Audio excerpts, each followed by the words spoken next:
ফেটে যাচ্ছে, একমাত্র আমার হৃদয়ে তোমারই ছবিটা রাখা। তাহলে তাহলে তুমি চলে যাও, আমি আর কোনোদিন কথা বলবো না সুলতানা। সুজন, সুজন, কি অপরাধ আমার? কতদিন তোমাকে বলছি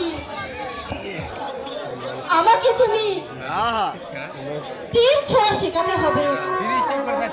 আমার কথা কি তুমি শুনতে পাও না সুজন? এসব তুমি শিখে কি করবে সুলতানা? তুমি যে মেয়ে মানুষ, তুমি এসব শিখে কি করবে? আমার চাই শরীরে একটা মজা হচ্ছে। তোমাদের সময় পাই না সুলতানা, সময় পাই না। বাজলে খালি কেটা কোন মুখে দৌড়বে, তা ঠিক নাই। তাহলে কি আমার ঘুমটা করে ঘরের কোণায় বসে থাকতে হবে? আমার বউ দেখতে আমি সব পারবো না, আমি যুদ্ধ শিখতে চাই।